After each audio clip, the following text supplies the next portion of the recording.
Hello everyone. अप्रैल 2025 से new tax income tax bill 2025 लागू हो जाएगा।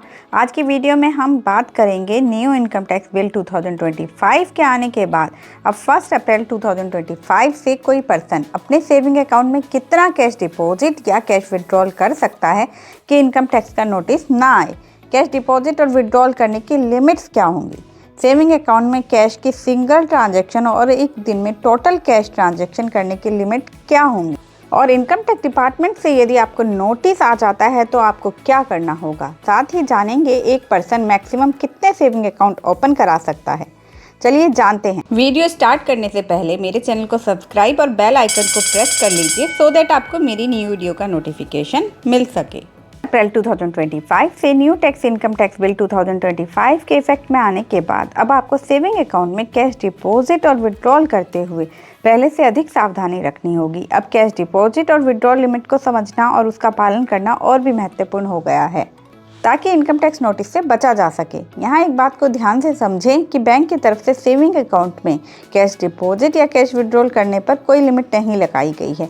आप जितना चाहें उतना कैश डिपॉजिट या विड्रॉल कर सकते हैं। लेकिन as per income tax act यदि कोई पर्सन एक फाइनेंशियल ईयर में सभी सेविंग अकाउंट में मिलाकर 10 लाख या उससे ज़्यादा का कैश डिपॉजिट या 10 लाख या उससे ज़्यादा का कैश विड्रॉल करता है तो बैंक के लिए अपने किसी कस्टमर की इन ट्रांजैक्शन, जिन्हें कि हाई वैल्यू ट्रांजैक्शन कहते हैं, कि रिपोर्टिंग इनकम टैक्स डिपार्टमेंट को करना जरूरी होता है।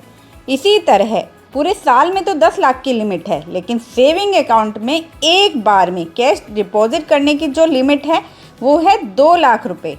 भले ही पूरे फाइनेंशियल ईयर में कैश डिपॉजिट 10 लाख से कम हुआ हो, लेकिन यदि आपने एक बार में 2 लाख रुपए से ज़्यादा का कैश डिपॉजिट किया है तो इसे भी हाई वैल्यू ट्रांजैक्शन मानी जाएगी और बैंक इसकी रिपोर्टिंग इनकम टैक्स डिपार्टमेंट को करेगा। और जब इसकी रिपोर्टिंग इनकम टैक्स डिपार्टमेंट को हो जाती है तो इनकम टैक्स डिपार्टमेंट आपकी इन ट्रांजैक्शन को देखने के बाद ये चेक करता है कि क्या ITR फाइल की गई है, और अगर ITR फाइल की गई है तो उसमें ये एंट्री शो की गई है या नहीं। यदि उनको कोई भी एंट्री मिसमैच लगती है तो वो ये पूछने के लिए नोटिस भेज सकते हैं कि जो पैसा कैश में डिपॉजिट किया गया है उसका सोर्स ऑफ इनकम क्या है, या कैश विड्रॉल किया गया है तो कैश का यूज़ कहाँ किया गया है। यदि आप नोटिस के रिप्लाई में प्रॉपर जस्टिफिकेशन दे देते हैं और इनकम टैक्स डिपार्टमेंट को वो सही लगता है तो उस केस में आप पर कोई भी पेनल्टी नहीं लगाई जाएगी। अदरवाइज इस पर आपको हैवी पेनल्टी देनी पड़ सकती है। आपके नाम पर कौन कौन सी हाई वैल्यू ट्रांजैक्शन रिपोर्ट हुई हैं, इनको देखने के लिए आप इनकम टैक्स की वेबसाइट incometax.gov.in पर जाकर अपना लॉगिन ID और पासवर्ड बनाकर और फिर उसको ओपन करके AIS में यदि आपके नाम पर कोई हाई वैल्यू ट्रांजैक्शन रिपोर्ट हुई हो तो उसको आसानी से देख सकते हैं। चलिए अब कुछ एग्जाम्पल्स की हेल्प से समझते हैं कि कब एक व्यक्ति को सेविंग अकाउंट में कैश डिपॉजिट और कैश विड्रॉल करने पर नोटिस आ सकता है। एग्जाम्पल 1, मिस्टर एक्स जिनका एक सेविंग अकाउंट SBI में है जिसमें उन्होंने फाइनेंशियल ईयर 2024-25 में 5 लाख रुपए कैश डिपॉजिट किए। वहीं उनका एक सेविंग अकाउंट ICICI बैंक में है और वहां पर उन्होंने फाइनेंशियल ईयर 2024-25 में 6 लाख का कैश डिपॉजिट किया है। तो क्या इस केस में मिस्टर एक्स पर इनकम टैक्स का नोटिस आ सकता है? जी हाँ, मिस्टर एक्स को इनकम टैक्स का नोटिस आ सकता है क्योंकि मिस्टर एक्स द्वारा एक ही फाइनेंशियल ईयर 2024-25 में 5 लाख रुपए SBI में और 6 लाख रुपए ICICI बैंक में कैश डिपॉजिट किया गया है।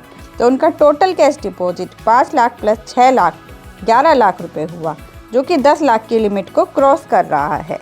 तो यहाँ मिस्टर एक्स पर नोटिस आ सकता है। एग्जाम्पल 2, मिस्टर एक्स ने फाइनेंशियल ईयर 2024-25 में SBI में 5 लाख का कैश डिपॉजिट किया और ICICI बैंक में 12 लाख का कैश विड्रॉल किया है। तो इस केस में मिस्टर एक्स ने यहाँ केवल 5 लाख का कैश डिपॉजिट किया है, तो यहाँ वो 10 लाख की लिमिट को क्रॉस नहीं कर रहे हैं। लेकिन फाइनेंशियल ईयर 2024-25 में ही उन्होंने ICICI बैंक से 12 लाख का कैश विड्रॉल किया है, तो यहाँ वो कैश विड्रॉल की लिमिट जो कि 10 लाख है उसको क्रॉस कर रहे हैं। इसलिए इस केस में मिस्टर एक्स को इनकम टैक्स का नोटिस आ सकता है। अब एक और एग्जाम्पल ले लेते हैं। एग्जाम्पल 3, मिस्टर एक्स ने एसबीआई सेविंग अकाउंट में फाइनेंशियल ईयर 2024-25 में एक बार में 10,000 रुपये, दूसरी बार में 3 लाख रुपये, तीसरी बार 20,000 रुपये और चौथी बार 1 लाख रुपये का कैश डिपॉजिट किया। तो क्या इस केस में मिस्टर एक्स को इनकम टैक्स का नोटिस आ सकता है? इस केस में मिस्टर एक्स का फाइनेंशियल ईयर 2024-25 में total deposit 10,000 plus 3 lakh plus 20,000 plus 1 lakh 4,30,000 रुपये हुआ, जो कि 10 लाख रुपये से कम है। तो यहाँ मिस्टर एक्स 10 लाख की लिमिट को क्रॉस नहीं कर रहे हैं। लेकिन मिस्टर एक्स ने इस केस में दूसरी बार जब कैश डिपॉजिट किया तो एक साथ 3 लाख रुपये का किया। तो यहाँ पर मिस्टर एक्स एक बार में मैक्सिमम कैश डिपॉजिट 2 लाख रुपये की लिमिट को क्रॉस कर रहे हैं।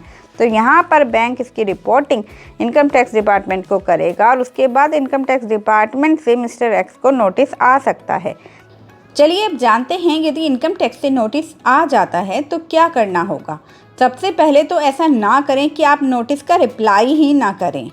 रिप्लाई ना करने के केस में इनकम टैक्स डिपार्टमेंट सेक्शन 68 में अनएक्सप्लेन्ड कैश क्रेडिट मानकर आपको पेनल्टी का नोटिस भेज सकता है। तो एक बात तो ये हुई कि आपको इनकम टैक्स नोटिस का रिप्लाई करना होगा।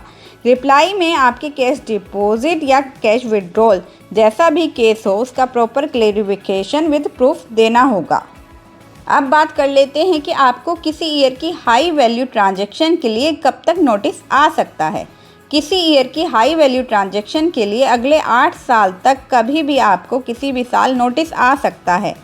तो ओवरऑल कंक्लूज़न ये है कि यदि आपके पास किसी कैश डिपॉजिट और कैश विड्रॉल का प्रॉपर सोर्स ऑफ इनकम है तो आप कितना भी कैश डिपॉजिट या कैश विड्रॉल कर सकते हैं।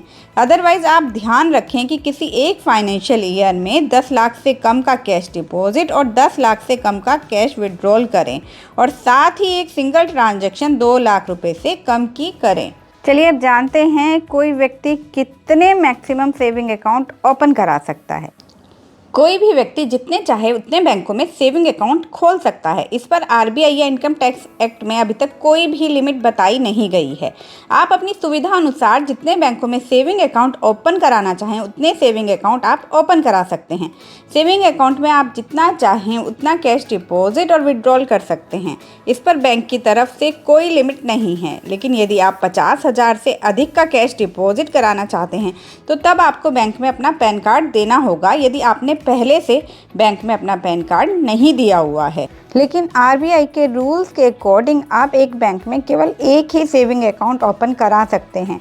आपका सेविंग अकाउंट पहले से यदि किसी बैंक में खुला हुआ है तो फिर उस बैंक के किसी भी दूसरी ब्रांच में आप अपना सेविंग अकाउंट नहीं ओपन करा सकेंगे।